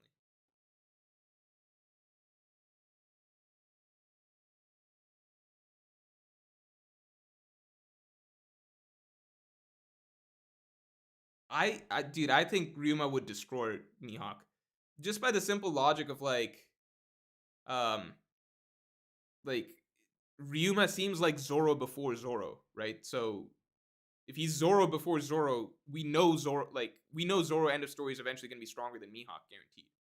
I don't think there's any verse where Ryuma is below Mihawk, personally. There's nothing that Mihawk really has over Ryuma, legend-wise or lore-wise. Again, like, Ryuma considered god of the blade. That's something pretty special. Ryuma's legend essentially carried Wano. Think about it like this. Ryuma, one dude's legend, carried Wano for centuries. Centuries. That's pretty insane. One dude's legend scared off the world for centuries. I don't think Mihawk's quite got it like that today. Not to say that Mihawk's not a huge deal today, but I just don't think it's comparable, personally. Maybe I'm wrong. We probably won't ever get full context on Ryuma. Okay, so most people are saying top 5. Seems about right to me. That being said, I'm gonna go with Hawkins with the Yu-Gi-Oh deck just because it's funnier. Gangster Agostino versus Funkfreed. Gangster Agostino is going far. He is legitimately very, very strong. Again, shit. How far are the 1 billion Kung Fu Dugongs gonna go? I mean, they must have lost some of their members at this point, right? They've been through several rounds against strong opponents. I'm sure Kuma teleported a bunch of them away. I'm sure Sugar turned a lot of them into toys, but then they got unturned into toys once they defeated her. So they got everyone back from the Sugar round. Usopp with prep time, no one knows how that went. Okay, think about it like this. They're no longer 1 billion Kung Fu Dugongs, okay? They're now about 999 million Kung Fu Dugongs. But they've lost 1 million. 1 million Kung Fu Dugongs were taken out. 999 million Kung Fu Dugongs. Does that sway your vote? It doesn't for me. Wait, no, Shiki can fly. The Kung Fu Dugongs can't fly. Wait, they don't need to fly. You know why? I just thought of something brilliant. What was that turtle? What was that turtle? You guys know the turtle I'm talking about? You guys know the turtle I'm talking about? There's a specific turtle. Thinking about this turtle. All right, his name is Yertle. All right. This is kind of how Yertle the turtle did things. I forget exactly how the book ends. It went badly for Yertle, but you can see what they can kind of do, right? They can kind of. Who read Yertle the turtle? It's a Dr. Seuss book. I think it's important to read Dr. Seuss books because it's important. You learn lessons and shit, right? So here's the general gist of how Yertle the turtle worked. There was one dude, and I might be wrong. I might be very, very wrong, but I heard this somewhere, which is that Yertle is supposed to represent Hitler, Adolf Hitler. I might be very wrong about that, in which case ignore that part of what I just said. But I heard that, I read that somewhere, that Yertle is supposed to be a metaphor for that shit, okay? So imagine Hitler and all of these turtles, which I suppose are Nazis in that situation. Let's forget the Hitler stuff. Let's focus on the turtles, okay? So there's a king turtle. What's that? Snap the king. This is Yertle, okay? So he kind of basically, the gist of the book is, I mean, it's self-explanatory, right? The turtles stacked up really high to get Yertle, the number one turtle, all the way up. Point being that flight is going to be no problem for these 999 million Kung Fu Dugongs because they can just Yertle the turtle it, right? They can just get one of them. They can just climb pretty high, you know? Just pile up.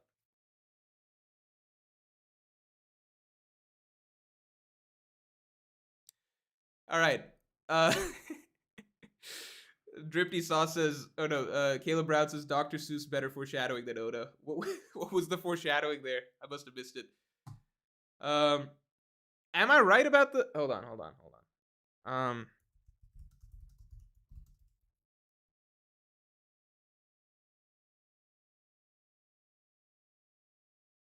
Yeah, it is. It's supposed to represent Hitler. That's not made up by me. Yes, it is. This is confirmed by websites and things. Yep. Okay, that's not just me being crazy. Okay, so think about it like that. So I'm personally taking the Kung Fu Dugongs. I think they got it. All right, who's making it to our final round? Drek says, if we're doing Luffy, Roger, Shanks, Joy Boy, Nika, and Zoro, Rayleigh, Mihawk, Nika, Sword God, then how will Sanji keep up with Luffy and Zoro going forward? Dog, I think that's part of. To me, I think that's just. I've always said this, and I feel like people don't care for it that much if you're Sanji fans because you don't like hearing it. But I feel like it's a part of the appeal of Sanji, which is that he's not. I feel like Sanji is always supposed to be his own thing, if that makes sense, right? Sanji is. I think what's cool about the character is that he's introduced as just a chef. He's not like Luffy or Zoro. He's not this dude that's like, I'm going to become the Pirate King and take down all of these other pirates on the way to the top or whatever. He's not like Zoro, who's like, I'm never going to lose another fight. I have to train all the time. I have to become the world's strongest swordsman if I'm not. Sanji doesn't. He's written differently. He's his own thing. He doesn't care about that stuff. He's strong just because he's strong, right? He's strong to take care of whatever the fuck he has to do. He'll stay strong enough to keep up. I think part of the big appeal of Sanji is that he's often not supposed to be that dude that even should be in the ring with like, or in the category with like Luffy and Zoro and things like that. But he just is anyway. So what I mean by that is that, you know, first bounties, it's just Luffy and Zoro, right? But we as the reader know that Sanji's right up there with him. He's right up there with them, right? He's often deprived of the spotlight or sort of a place in things, right? He's not one of the supernovas or anything like that, but we know that Sanji at that point in time was just about close to as strong as Zoro was, right? He was right neck and neck with them. He wasn't given the honor of being one of the supernova, but that doesn't mean that he's not as strong as several of those supernova, right? I think that's part of the cool thing about Sanji is that I don't think he even has that many, like, he's not written with a set out sort of place in the world. You know what I mean? He's not set. He's kind of just a dude that always steps up to the occasion. and he ends up being a lot stronger than many other people tend to think. And when it's his time to shine, he's kind of that extra ace that the Straw Hat Pirates just have, who's not even supposed to be a fighter, really. He's just their chef. But he's right up there with Luffy and Zoro when the time comes down to it. And he's gonna, like, I don't know if that makes sense or if that makes him sound cool, but to me, that's kind of just what Sanji is. So, sure, Luffy's written in with these figures that he's working towards, right? A Roger, a Joy Boy. Zoro's working towards a Mihawk, a Rayleigh, things like that. Sanji, I mean, we've heard about this guy, Scopper Gaban or whatever. If we ever see him, God knows, or whatever. But, like, for the most part, he doesn't really have... There's no equivalent to a Sanji pre-existing in the One Piece world. And I think that that's a cool thing. I think it's cool that we could get to the end of the story and then just fucking Sanji the chef is taking out an admiral like Kizaru or something like that. You know, I think that that's part of what makes him a unique character. So I don't really know what else to say, but I think that Sanji was never supposed to really have one of those type of pre-existing figures for him, because he really is, you know, he's just his own thing. I don't know. I don't know if that makes sense, but that's just how I kind of think about it. Let me catch up on supers real quick. Hold on. Sorry. Hawkbox says Hawkins has Raigeki, Dark Hole, Mirror Force. Okay. If we're talking about real cards, okay, hold on. Let me catch up on the supers 1 second, because you know, you guys know sometimes I go off on these tangents, but as long as you remind me, I'll always catch up. Give me 1 second before we work out our finals. Okay. Caleb Brown says, could Ryuma have cut Diamond? I think Zoro right now can cut Diamond, right? I don't think that should be a huge deal at this point in time, cutting Diamond.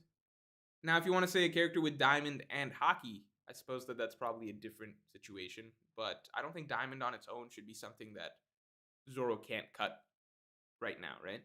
I mean, Zoro was saying that chant while he was being thrown towards Pika about how there's nothing in this world that he can't cut at this point. I mean, obviously that's a hyperbole or exaggeration by Zoro to amp himself up, but I just think we're past the point where physical material like diamonds or things like that should be an issue. We knew that Pacifista steel was harder than steel, but Zoro can cut that very easily now. I don't think diamond should be that far off, right? Obviously, we saw Jozu block Mihawk's attack, so I don't know if that's what you're referencing, but Jozu also has Haki. So if you want to say, could Zoro cut a very high level, could Ryuma cut a very high level Haki diamond fruit user? I don't know. Depends who the Haki user is in question, right? Hawkbox says Hawkins has Raigeki, Dark Hole / Mirror Force. Okay, who knows what these things are? Okay, let me show you guys, because that's a great point. If we're bringing out actual stuff, you don't need a Dark Hole if you got Raigeki. Okay, so if we got Raigeki here, Raigeki and Mirror Force. Okay. So these are 2 cards that are really fucking good. All right. Not necessarily anymore, because I think the game has moved on. But in theory, here's how they work. All right, read this. Destroy all monsters. So Raigeki is just a spell card. You just play it. It destroys all monsters your opponent controls for free. Okay. In Yu-Gi-Oh, they call the creatures monsters, basically. So just imagine this as destroy everything your opponent controls. And then Mirror Force is very similar. I mean, who doesn't know what Mirror Force does? When an opponent's monster declares an attack, destroy all attack position monsters your opponent controls. So someone tries to attack Hawkins, everybody's getting fucked up, basically. So that's the gist of it. These were banned cards for a while. I think Mirror Force was limited, but now I'm pretty sure that they're back on the menu. Raigeki came back during my time. I remember that was a game changer. Actually, it wasn't a game changer because things had gotten so crazy at that point. But yeah, I just don't... as great as Gangster Gastino is, once you start bringing in actual Yu-Gi-Oh cards, I don't know. Okay, so this is Hawkins' win. And then honestly, I think with you actually bringing up the cards involved, I think it's over. I think it's over for the Dugongs, because think about it like this. It's actually very simple. Okay, so you're a billion Kung Fu Dugongs, right? You guys are. Not true. You guys are 999 million Kung Fu Dugongs. You've lost some of your comrades at this point. It's not a big deal. You've got a fairly large population. But yeah, you so you're facing this guy Hawkins, right? You're facing this guy Hawkins. You're 999 million of you. So one of you declares an attack. When an opponent's monster declares an attack, destroy all your opponent's attack position monsters. I think that it's pretty straightforward, isn't it? Aren't they all fucked? Now let's say that the dugongs instead used they put some of themselves in defense position. So you got 400 million of them staying in defense position. So they're going to be fine. But then what if Hawkins just uses this other card that we also went over, right?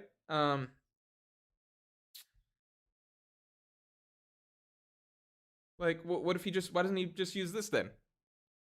He can just use Regeki. He uses Regeki, destroys all monsters the opponent controls. In fact, he doesn't even need Mirror Force. He just starts with this. Start with Regeki. I think it's kind of over. This is honestly kind of a stomp the more you think about it. Hawkins with the Yu-Gi-Oh deck would be the strongest in the verse. I think we kind of solved it. The Kung Fu Dugongs made it a lot further than I expected, though. I did not think about it like that. I did not think that, but it is hard. I don't know. Can Luffy beat a billion Kung Fu Dugongs? I don't think so.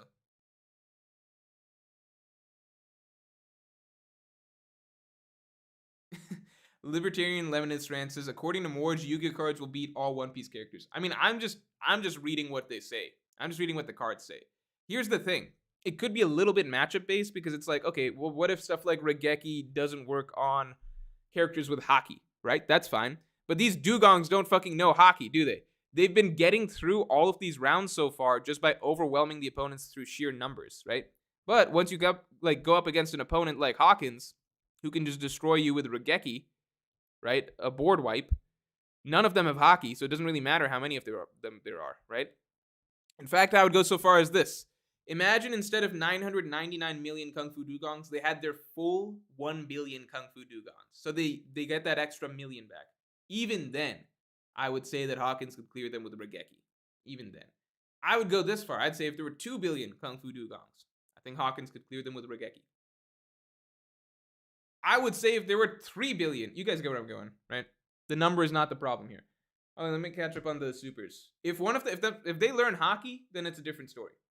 Okay, Tom says, do you believe that Hawkins was always supposed to be the 1% man, or do you think Oda changed his plan / mind? I believe the latter.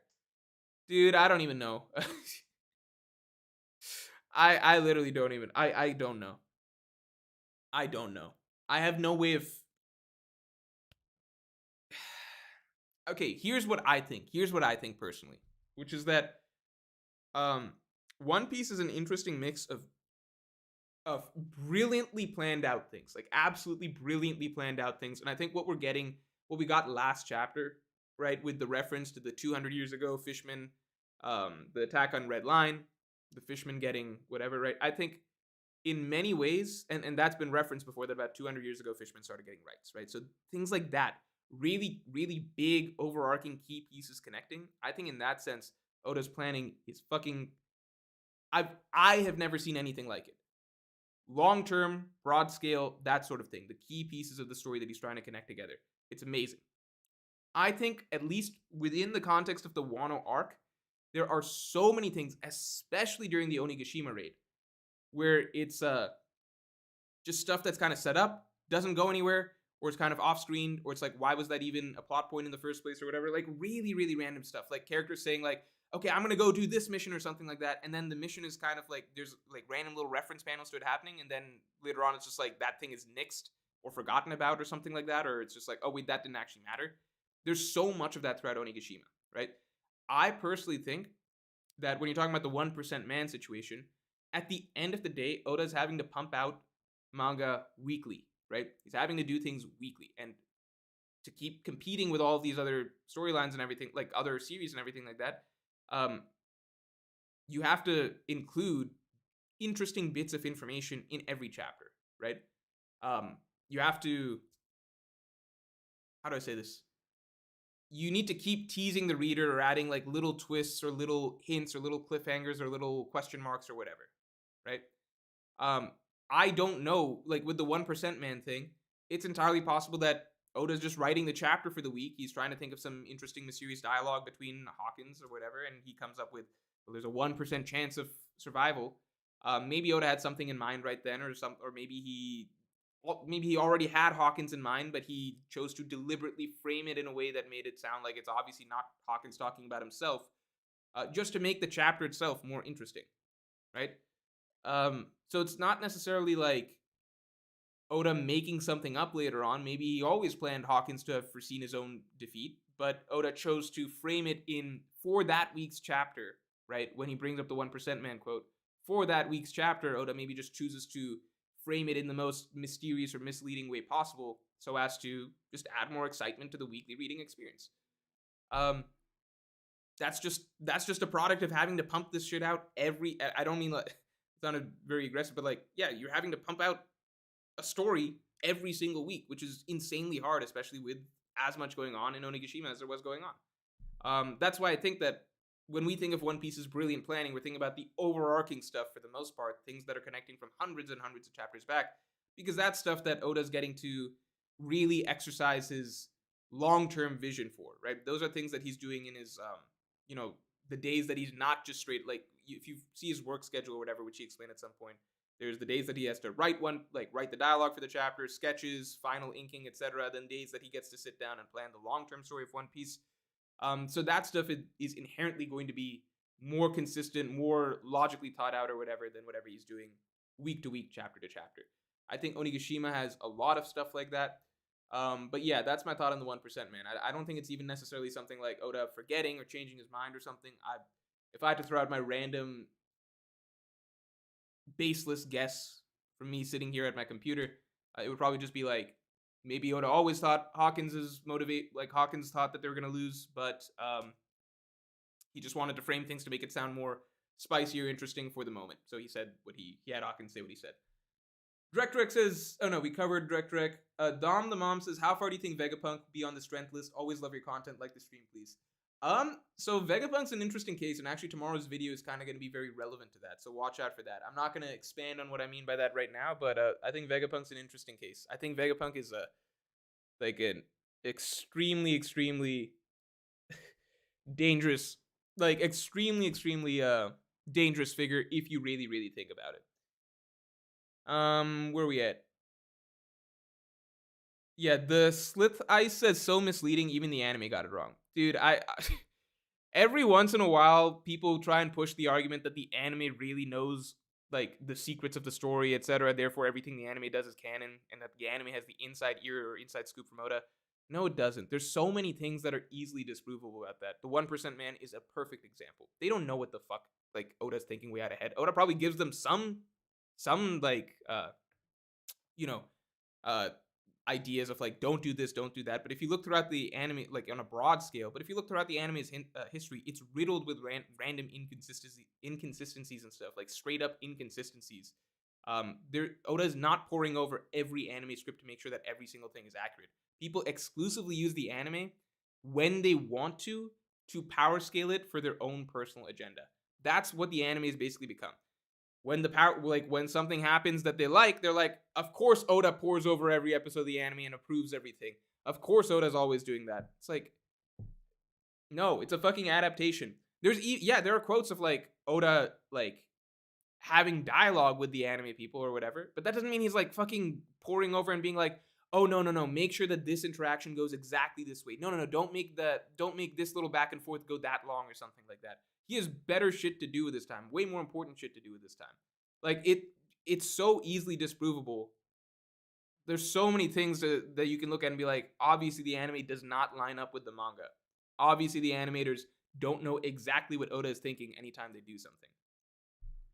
I don't know. I think that wait. Yeah, one thing I'll say is that basically, like, Hunter x Hunter, which I haven't caught up, like, I think a few things, right? I think Oda's 3 months off that he just took, probably going to be really good for the story. We're already feeling like Egghead Island Things are connecting. Things feel really streamlined, etc. At least compared to previous arcs. Um, and you can look at it with any series, right? Like Chainsaw Man author. I think it's great that the author took felt like a year-long break or something like that before diving into part 2, because it feels like there's clear direction to the story, right? Feels like the author is taking a very step-by-step case in building the story so far, right? It's not just like random shit so far. It seems like the characters that they want to focus on and the relationships that they want to focus on, the growing dynamic or direction, that seems thought out, right? Hunter x Hunter. Togashi takes a lot of breaks, but what people don't consider is how those breaks really help the story, right? I don't think Hunter x Hunter would be nearly as good if Togashi didn't take as many breaks as he takes. I think that he probably really, really, really honestly gets to write a much better story because he has so much time to think about the story in between putting out actual chapters. So it's like weekly Hunter x Hunter would probably be way worse than whatever the fuck we have right now. And then you get your monthly manga that always have the luxury of breaks, right? So, Berserk back when it was written by Miura, stuff like that. So that's just a different type of, that's just a different type of release schedule that obviously helps. All right.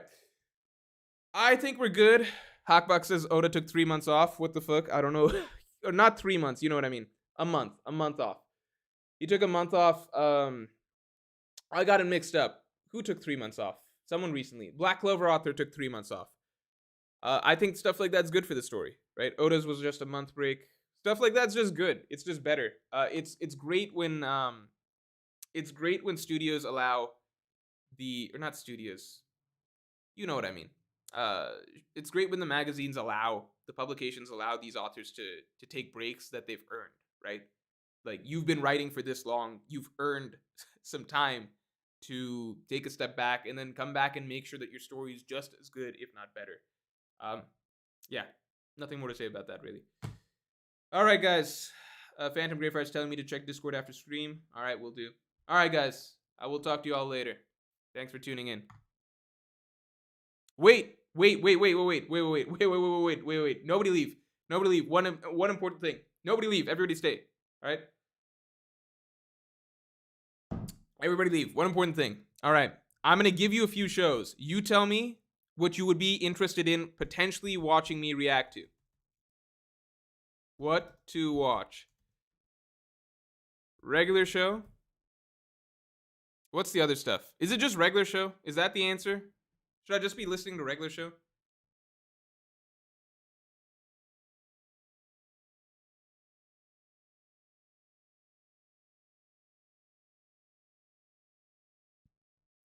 Should I just be listening to everyone saying I should watch the regular show? Fuck, if I'm gonna react to something... Okay, here's the thing. People are saying Arcane, Game of Thrones. No. Game of Thrones I've already watched. I don't want to watch something too involved. My plan initially was I wanted to watch Scooby-Doo. Okay? I just wanted to watch Scooby-Doo. I want to watch something very small, simple, 20-minute segments that are some mindless Cartoon Network bullshit. And I don't want to do I don't want to do Adventure Time. Slippy Stream, that's a maybe. Amazing World of Gumball? Gumball? I'm not watching House of the Dragon. It's like a lot.